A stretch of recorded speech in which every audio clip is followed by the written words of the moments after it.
না। আল্লাহর প্রিয় বান্দারা কিভাবে রাত কাটায়? সূরা ফুরকানের শেষের দিকে আল্লাহ বলেছেন রহমানের বান্দা, আল্লাহর প্রিয় বান্দারা রাতের বেলা কি করে শোনেন। আল্লাহ তাআলা বলেছেন ওয়া ইবাদুর রহমানিল্লাযীনা ইয়ামশুনা আলাল আরদি হাওনা ওয়া ইযা খাতাবাহুমুল জাহিলুনা ক্বালু সালামা ওয়াল্লাযীনা ইয়াবিতুনা লিরাব্বিহিম সুজ্জাদা ওয়া কিয়ামা। আল্লাহ তাআলা বলছেন রহমানের বান্দা হলো তারা রাতের বেলা সারা রাত না ঘুমিয়ে রাতের কিছু অংশ রুকু সাজদা করে কাটায় যারা, আল্লাহর প্রিয় বান্দা হলো তারা। আমি আপনি রাতের বেলা ঘুমাতে ঘুমাতে আমাদের গাল ফুলে যায়, চেহারা ফুলে যায়, আর আল্লাহর নবী রাতের বেলা শেষ রাতে দীর্ঘ সময় তাহাজ্জুদে দাঁড়িয়ে থাকতে থাকতে পা ফুলে যায়। আল্লাহু আকবার। কে বলেছেন এই কথা? আমাদের মা আম্মা জান আয়েশা রাদিয়াল্লাহু আনহা থেকে হাদিস এসেছে, তিনি বলেছেন কানা ইয়াকুমু মিনাল লাইলি হাত্তা তানফাতারা কদামা। আল্লাহর নবী রাতের বেলায় তো দীর্ঘ সময় তাহাজ্জুদের যায় নামাজে দাঁড়িয়ে থাকতেন, দাঁড়াতে দাঁড়াতে তার পা ফুলে যেত, দাঁড়াতে দাঁড়াতে পা ফুলে যেত। এত লম্বা সময় তিনি দাঁড়িয়ে থাকতেন। আর আপনি লম্বা সময় আর্জেন্টিনা ব্রাজিলের খেলা দেখেন, রিয়াল মাদ্রিদ বার্সেলোনার খেলা দেখেন, নাটক দেখেন, সিনেমা দেখেন, ওয়েব সিরিজ দেখেন, থ্রিলার দেখেন, এগুলো করে করে রাত কাটে। অথচ আল্লাহ বলছেন আমার নৈকট্যশীল বান্দাদের রাত কেমনে কাটে শোনো। তাতাজাফা জুনুবুহুম আনিল মাদাজি', রাতের বেলা বিছানা থেকে তাদের পিঠ আলাদা হয়ে যায়, তাদের অবস্থা হলো এমন। আল্লাহ তাআলা বলছেন কানু কলিলাম মিনাল লাইলি মা ইয়াহজাউন, এরা রাতের বেলা খুব কম সময় ঘুমায়। ওয়াবিল আসহারি হুম ইস্তাগফিরুন, ইস্তেগফার করে করে তারা রাত কাটিয়ে দেয়। যারা আল্লাহর বুজুর্গ হয়েছেন, আল্লাহর প্রিয় বান্দা হয়েছেন, ওলিয়া উলিয়া হয়েছেন, বড় বড় আলেম হয়েছেন, প্রত্যেকের সিক্রেট আমল হলো তাহাজ্জুদের নামাজ। আপনি যদি আল্লাহর নৈকট্যশীল বান্দা হতে চান, ওই যে আগের হাদিসটা বললাম, নবীজি বলেছেন আলাইকুম বিকিয়ামিল লাইল, কিয়ামুল লাইল, রাতের নামাজকে তোমার আমল বানাও। নবীজি বলেছেন ফাইন্নাহু দাবুস সালিহিনা ক্বাবলাকুম, এটা তোমাদের পূর্ববর্তী সকল সালেহিনদের আমল। যদি এই আমলটা তোমার মধ্যে ডেভেলপ করো, ওয়া হুয়া কুরবাতুন ইলা রাব্বিকুম, এই আমল তোমাকে তোমার রবের নিকটবর্তী বানিয়ে দিবে। রাতের আধারে যারা সেজদাতে রয়, দু চোখের শ্রুতে নদী যেন বয়। রাতের আধারে যারা সেজদাতে রয়, দু চোখের শ্রুতে নদী যেন বয়। ছলনার হাত ছানি যতই আসো, পেছনে ফিরেও তাকায় না, পেছনে ফিরেও তাকায় না। যাদের হৃদয়ে আছে আল্লাহর ভয়, তারা কবু পথ ভুলে যায় না। আল্লাহর প্রেম ছাড়াই দুনিয়ায় কারো কাছে কোনো কিছু চায় না, কারো কাছে কোনো কিছু চায় না। রাতে সাজদা দিবেন তো আল্লাহকে? জোরে বলেন দিবেন তো? 4 নাম্বার, আল্লাহর নিকটবর্তী হতে চান, আল্লাহর জিকির লাগবে। আল্লাহর কি লাগবে? জিকির মানে কি? জিকির মানে কি? আমাদের দেশের মানুষ জিকির বলতে বুঝে জোরে জোরে জিকির করা, অথবা বসেন, দাঁড়ান দাঁড়ান, বসেন, শেরালি বাবা মেরালি বলে হাইয়ো হুইয়ো। মানুষ মনে করে এগুলা জিকির আরবি শব্দ। আল্লাহর জিকির মানে আল্লাহর স্মরণ থাকতে হবে, সব সময় একজনকে স্মরণে রাখতে হবে। তিনি কি? কেন? আল্লাহর নৈকট্যশীল হতে হলে এটা লাগবে কেন? আল্লাহর জিকির যার মধ্যে আছে ও কখনো খারাপ কাজ করবে? একটা উদাহরণ দেই শোনেন। আল্লাহর জিকির থাকলে কেমন আল্লাহর প্রিয় বান্দা হওয়া যায়। কেউ জবান বন্ধ রাখবেন না, সবাই বলেন আমার হাতে এটা কি। আপনি আপনার বাবা মায়ের সামনে, ভাই বোনের সামনে কখনো আপনি খারাপ কোনো ভিডিও দেখতে পারবেন না, নাকি পারবেন? পারবেন? পারবেন না। কেন? লজ্জা লাগে, শরম লাগে। যদি দেখে ফেলে আমার খারাপ লাগবে, শরম পাবো। আপনি যখন রাতের বেলা আপনার রুমে চলে গেলেন, তখন আপনার ভাই বোন মা বাবা সবাই যার যার রুমে ঘুমায়, আপনি একাকী আছেন। চাইলে এখন অশ্লীল কোনো ভিডিও, নাটক, সিনেমা অথবা সেই সময় আপনি পর্নোগ্রাফি দেখতে পারেন। কিন্তু তখন যদি আল্লাহর স্মরণ মাথায় থাকে, তাহলে দেখবেন এই জিনিসটা আপনাকে খারাপ কাজ থেকে বাধা দিবে। তখন যদি আপনি ভাবেন আমার এই একা রুমে আমার বাবা মা ভাই বোন কেউ হয়তো আমার কর্মকাণ্ড দেখছে না, কিন্তু আমার এই একা রুমের সকল কাজকর্ম যিনি দেখছেন তিনি কি? এটা কার জিকির? কার স্মরণ? আল্লাহ তাআলা বলেছেন, এটাও হাদিসে কুদসি। আল্লাহ তাআলা বলেছেন ওয়া আনা মাআহু হিনা ইয়াযকুরুনি, আমার বান্দা যখন আমাকে স্মরণ করে তখন আমি তার সাথে থাকি। ইন যাকারানি ফি নাফসিহি যাকারতুহু ফি নাফসি, আমার বান্দা যখন আমাকে মনে মনে স্মরণ করে, আমার বান্দাকেও আমি তখন মনে মনে স্মরণ করি। সুবহানাল্লাহ। আল্লাহ তাআলা বলেন ওয়া ইন যাকারানি ফি মালাইন যাকারতুহু ফি মালাইহুম খায়রুম মিনহুম, আমার বান্দা যখন কোনো ভরা সমাবেশে, ভরা মজলিসে আমাকে স্মরণ করে, তখন আমি আরো উত্তম কোন সমাবেশে আমার বান্দাকে আমি স্মরণ করি। সুবহানাল্লাহ। শুধু তাই নয়, ওয়া ইন তাকাররাবা মিন্নি শিবরান তাকাররাবতু ইলাইহি যিরাআন, আমার বান্দা যখন আমার দিকে এক বিঘত এগিয়ে আসে, আমি আমার বান্দার দিকে তখন এক হাত এগিয়ে আসি। সুবহানাল্লাহ। আল্লাহ তাআলা বলেছেন ওয়া ইন তাকাররাবা ইলাইয়া যিরাআন তাকাররাবতু মিনহু বা'আন, যখন আমার বান্দা আমার দিকে এক হাত এগিয়ে আসে, আমার বান্দার দিকে আমি তখন দুই হাত এগিয়ে আসি।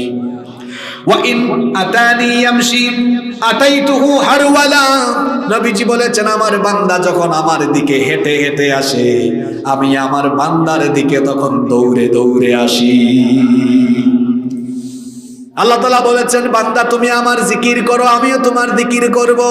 ফাযকুরুনি আযকুরুকুম ওয়াশকুরুলি ওয়ালা তাকফুরুন, তুমি আমাকে স্মরণ করো, আমিও তোমাকে স্মরণ করব।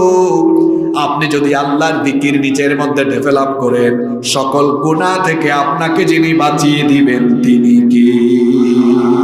কষ্ট হচ্ছে আপনাদের? আর কয়েক মিনিট থাকা যাবে না? পুরস্কার বিতরণী তো সামনে এখনো আছে। আল্লাহর নৈকট্যশীল হওয়ার জন্য 5 নাম্বার, বেশি বেশি আল্লাহর কাছে দোয়া করতে হবে।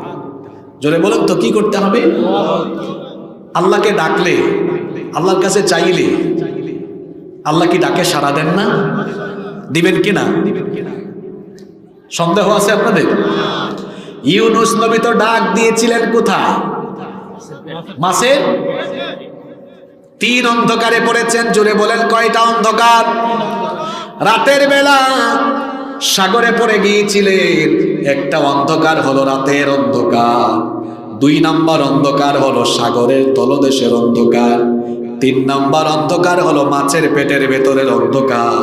এই 3 অন্ধকারে পড়ে গিয়ে তিনি আল্লাহকে ডাক দিয়েছিলেন লা ইলাহা ইল্লা আনতা সুবহানাকা ইন্নী কুনতু মিনাল যালিমিন। ইউনূস নবী যখন আল্লাহর কাছে ফরিয়াদ করলেন, নভমণ্ডল ভূমণ্ডলের কেউ তার ফরিয়াদ শুনে না, কিন্তু একজন ঠিকই তার ফরিয়াদ শুনেছেন। জোরে বলেন তিনি কি? সেই আল্লাহ বলছেন কোরআনুল কারীমের 2 নাম্বার সূরা সূরাতুল বাকারা এর 186 নম্বর আয়াত, ওয়া ইযা সাআলাকা ইবাদি আন্নী ফাইন্নী করিব উজিবু দাওয়াতাদ দাঈ ইযা দাআন ফালইস্তাজিবু লি ওয়াল মিনু লাআল্লাহুম ইয়ারশুদুন। আল্লাহ তাআলা বলছেন ওয়া ইযা সাআলাকা ইবাদি আন্নী ফাইন্নী করিব, ও আমার হাবিব, আমার বান্দারা যদি আপনাকে আমার ব্যাপারে জিজ্ঞেস করে, তাহলে আপনি তাদেরকে বলেন ফাইন্নী করিব, আমি তাদের নিকটে আছি। কখন তাদের নিকটে আছি? উজিবু দাওয়াতাদ দাঈ ইদা দা, কোন আহ্বানকারী যখন আমাকে ডাকে আমি তার ডাকের জবাব দিয়ে দিই। বলেন সুবহানাল্লাহ। এজন্য আল্লাহর নবী বলেছেন সাল্লাল্লাহু মিন ফাদলি ফাইন্নাল্লাহা ইউহিব্বু আন ইউসআল, তোমরা আল্লাহর অনুগ্রহ তালাশ করো, আল্লাহর দয়া কামনা করো, আল্লাহর কাছে চাও, কারণ যে বান্দা আল্লাহর কাছে চায় তাকে পছন্দ করেন কে? এই দুনিয়াতে কোনো মানুষের কাছে আপনি চাইলেন, মানুষ বড় স্বার্থপর, কয়েকবার চাওয়ার পরে তার কাছে পরের বার গেলে দেখবেন আপনার উপরে বেজার হয়ে যাবে। মুন্সিগঞ্জে কোনো মানুষের কাছে আপনি যাবেন, প্রথমবার যাবেন আপনাকে খালি হাতে ফিরাবে না, দিবে। পরের বার যাবেন হয়তো দিবে, পরের বার যাবেন হয়তো তাও দিবে, কিন্তু পরের বার যান দেখবেন মুখ কালো করে ফেলবে। কিন্তু আল্লাহর হাবিব বলেছেন, আল্লাহ তাআলা হলেন এমন, মাল্লাম ইয়াসআলিল্লাহু ইয়াগদাব আলাইহি, যে ব্যক্তি চায় না আল্লাহ তার উপর রাগ করেন। সুবহানাল্লাহ মুখ দিয়ে বের হয় না। যে চায় না আল্লাহ তার উপর কি করেন? রাগ করেন। যে চায় আল্লাহ তার উপর খুশি হন। আপনার কি নাই, আপনার কি নাই বলেন, লাগবে কি? টাকা লাগবে, আল্লাহর কাছে চান। আপনার পরীক্ষায় ভালো রেজাল্ট করা দরকার, আল্লাহর কাছে চান। আপনার সম্পদ দরকার, আল্লাহর কাছে চান। সম্মান দরকার, আল্লাহর কাছে চান। যেটা দরকার সেটা আল্লাহর কাছে চান। চাওয়ার হাত আল্লাহ পছন্দ করেন। যে ব্যক্তি আল্লাহর কাছে চায় আল্লাহ তাকে ভালোবাসেন, আল্লাহ তাকে তার প্রিয় বান্দা বানিয়ে দেন। এজন্য আল্লাহ বলছেন, ওয়াকালা রাব্বুকুম উদউনি আস্তাজিব লাকুম ইন্নাল্লাযীনা ইয়াস্তাকবিরুনা আন ইবাদাতি সায়াদখুলুনা জাহান্নামা দাখিরিন। আল্লাহ তাআলা বলছেন, তোমাদের রব বলছেন তাকে তোমরা ডাকো, তাহলে তিনি তোমাদের ডাকের জবাব দিবেন। দেখেন, ইব্রাহিম আলাইহিস সালামের 86 বছর হয়েছে, কোনো সন্তান নাই। তিনি সন্তান চেয়েছেন, ফাবাশশারনাহু বিগুলামিন হালিম। আল্লাহ বললেন, আমি তোমার ফরিয়াদ কবুল করে নিয়ে তোমাকে আমি ধৈর্য সহিষ্ণু সন্তানের সুসংবাদ দিলাম। সুবহানাল্লাহ। জাকারিয়া আলাইহিস সালামের স্ত্রী বন্ধা, সন্তান হয় না। আল্লাহ বন্ধা নারীর ঘরে তার দোয়া কবুল করে সন্তান দিলেন। আপনার কি দরকার বলেন? বিপদে আছেন, ইউনুস নবী তো আপনার চেয়ে বড় বিপদে ছিলেন, তার দোয়া কবুল করে বিপদ থেকে বাঁচিয়ে দিয়েছেন কে? আপনি অসুস্থ, চিকিৎসা করেও ভালো হচ্ছেন না। আইয়ুব আলাইহিস সালাম তো 18 বছর পর্যন্ত কঠিন রোগে আক্রান্ত ছিলেন। আইয়ুব আলাইহিস সালাম 18 বছর পর্যন্ত রোগে আক্রান্ত হয়ে গোটা শরীরে যখন তার সংক্রমণ বেড়ে গিয়েছিল তখন দোয়া করেছিলেন, ওয়া আইয়ুবা ইয নাদা রাব্বাহু আন্নী মাসানিয়াদ-দুররু ওয়া আনতা আরহামুর রাহিমিন। সুবহানাল্লাহ। তার ফরিয়াদ কবুল করেন নাই আল্লাহ? আল্লাহর নিকটে চলে যেতে চান। দুয়ার এমন পাওয়ার, দুয়ার এমন শক্তি, অসম্ভব জিনিসটা অসম্ভব হয়ে যায়, অসাধ্য সাধ্যের ভেতরে চলে আসে দুয়ার মাধ্যমে। আল্লাহু আকবার। বেশি বেশি আল্লাহর কাছে চাইবেন। এক সাহাবী এসে বলছেন, নবী, আমার অনেক নিয়ামত আছে, আল্লাহ অনেক নিয়ামত আমাকে দিয়েছেন, কি চাইব? আল্লাহ বলেছেন, কিছু চাওয়ার না থাকলে লবণও চাও। সুবহানাল্লাহ পড়বেন। কেন বলেছেন এই কথা? যে চায় না আল্লাহ তার উপর বেজার, যে চায় আল্লাহ তার উপর খুশি। সুবহানাল্লাহ। প্রতিদিন চাইবেন, প্রতিদিন চাইবেন, সারাক্ষণ চাইবেন, প্রতি মুহূর্তে, প্রতি সেকেন্ডে চাইবেন। পারবেন? আল্লাহ বেজার হবেন না খুশি হবেন? যত চাইবেন, যত চাইবেন আল্লাহ তত আপনাকে দিবেন। সুবহানাল্লাহ পড়েন। নাম্বার 6, কষ্ট হচ্ছে না তো আপনাদের? শেষের দিকে চলে আসতেছি। শেষের দিকের পয়েন্টগুলো কিন্তু খুব গুরুত্বপূর্ণ, খেয়াল করে শুনুন। আল্লাহর নৈকট্যশীল হতে চান, ইস্তেগফাররত তওবাকারী বান্দা হয়ে যান। তওবাকারীদেরকে আল্লাহর প্রিয় বান্দায় আল্লাহ পরিণত করে দেন। সুবহানাল্লাহ। সালেহ আলাইহিস সালামের সামুদ জাতির লোকেরা যখন শিরকে নিমজ্জিত হয়ে গেল, তার মুশরিক সেই কওমকে তিনি তখন বলেছিলেন, কোরআনুল কারীমের 11 নম্বর সূরা সূরা হুদের 61 নম্বর আয়াতে আল্লাহ বলছেন ফাস্তাগফিরুহু সুম্মা তুবু ইলাইহি ইন্না রাব্বী করিবুম মুজিব।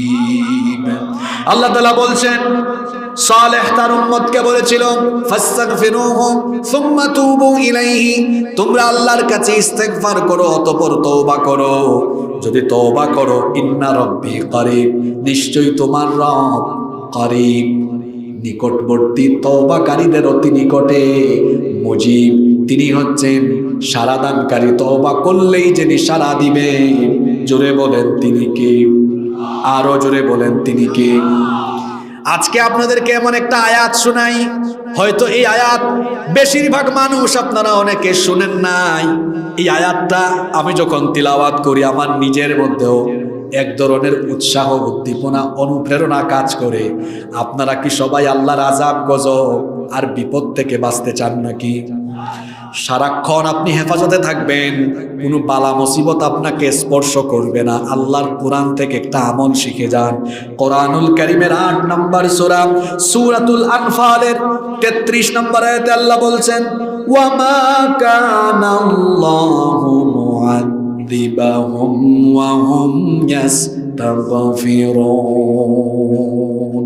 ইস্তেগফাররত ব্যক্তিদের উপরে আল্লাহ কখনো আযাব দেন না। একবার এক বুজুর্গ ব্যক্তি, এটা ঘটনা বলছি, মনোযোগ আছে তো আপনাদের? এক বুজুর্গ ব্যক্তি এক বাহনে উঠে কিছুক্ষণ পর পর শুধু আস্তাগফিরুল্লাহ আস্তাগফিরুল্লাহ আস্তাগফিরুল্লাহ আস্তাগফিরুল্লাহ পড়ছেন। পাশের সিটে বসে থাকা প্যাসেঞ্জার জিজ্ঞেস করলো, আচ্ছা আপনি যে সারাক্ষণ শুধু আস্তাগফিরুল্লাহ আস্তাগফিরুল্লাহ পড়ছেন কেন, কি কারণে পড়ছেন? তিনি উত্তর দিয়েছেন, দেখো ভাই, বাহনে আছি, যে কোনো মুহূর্তে এটা অ্যাক্সিডেন্ট হতে পারে। আমি মৃত্যুকে ভয় পাই না, কিন্তু আমি চাই যতদিন বেঁচে থাকবো আমি যেন আল্লাহর ইবাদত করতে পারি, আল্লাহর ইবাদত যেন করতে পারি। অ্যাক্সিডেন্ট হয়ে মরণ যদি হয় এটাতে আমার ভয় নাই, কিন্তু আমার যদি পঙ্গু হয়ে যায় বা কোনো অসুবিধা হয় আল্লাহর ইবাদত করতে সমস্যা হবে। ইস্তেগফার এই কারণে করছি। তিনি আয়াতটা তাকে শোনালেন, ওয়ামা কানাল্লাহু মুআযিবাহুম ওয়া হুম ইস্তাগফিরুন। আল্লাহ বলেছেন ইস্তেগফাররতদের উপরে আল্লাহ কোনো আযাব দেন না, গজব দেন না। আমি এই কারণে আস্তাগফিরুল্লাহ পড়ছি যাতে করে আল্লাহ তাআলা এই বাহনে আমাকে নিরাপদ রাখেন। সুবহানাল্লাহ।